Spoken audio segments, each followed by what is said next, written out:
keistimewaan Yogyakarta itu diakui oleh undang-undang dan diakui oleh rakyatnya. Jadi sangat mafhum kalau rakyat Jogja marah, ada gerakan tangkap Adi Armando. Saya bisa mengerti. Yang membuat saya heran, doktor sekaliber Adi Armando kok membuat blunder seperti ini. Kalau ingin membela dinasti politik Jokowi, mengapa harus diperbandingkan dengan Yogyakarta?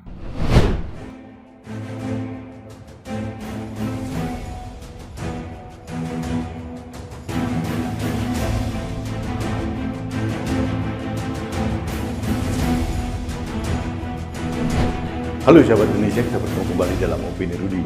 Sahabat Indonesia, lagi ramai beberapa hari terakhir tentang ulah dari politisi Partai Solidaritas Indonesia PSI, yaitu Adi Armando.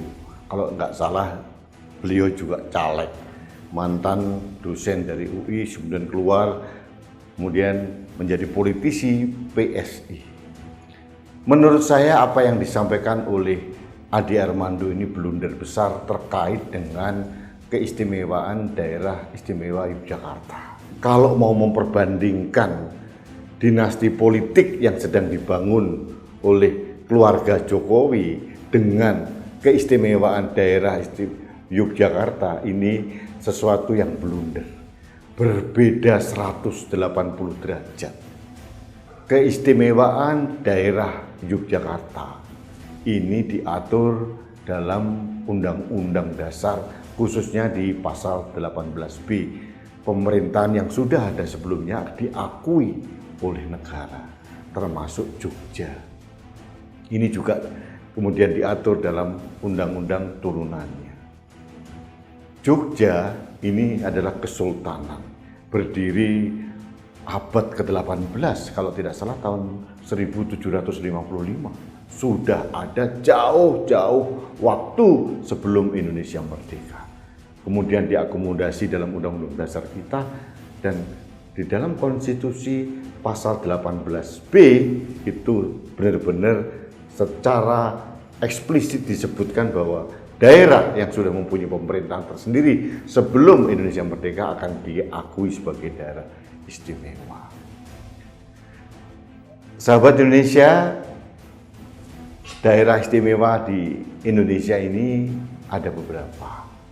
Salah satunya Yogyakarta, kemudian daerah istimewa Aceh, dan lagi ada daerah khusus, ada lagi daerah otonomi khusus seperti di Papua. Nah, menurut saya Mas Adi Armando ini sedang mengingkari konstitusi kalau mempermasalahkan tentang keistimewaan Yogyakarta.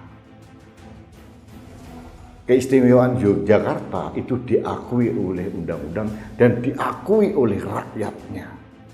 Jadi sangat mafhum kalau rakyat Jogja marah, ada gerakan tangkap Adi Armando. Saya bisa mengerti. Yang membuat saya heran, doktor sekaliber Adi Armando kok membuat blunder seperti ini. Kalau ingin membela dinasti politik Jokowi, mengapa harus diperbandingkan dengan Yogyakarta?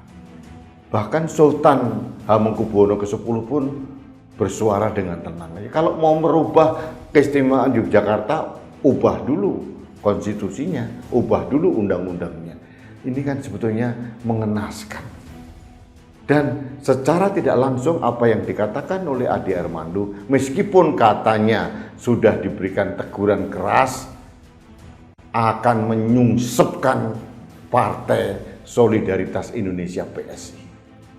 Karena Adi Armando tidak bisa dilepaskan dengan baju dan bendera sebagai kader PSI. PSI yang dipimpin oleh putra bungsu presiden secara instan itu memang partai yang sangat sangat diistimewakan lah oleh Presiden Jokowi. Diberikan banyak keistimewaan, bahkan baliho Kaisang tersebar ke seluruh penjuru negeri. Bahkan di Madura pun yang konon tidak ada caleg PSI, ada baliho Kaisang. Saya tidak tahu apakah gerakan memperbesar PSI ini dalam rangka untuk menggembosi PDI Perjuangan. Saya tidak tahu, tapi arahnya jelas ke sana. Nah, tapi ini akhirnya jadi blunder besar karena Ade Armando telah meremukkan sendiri nama PSI.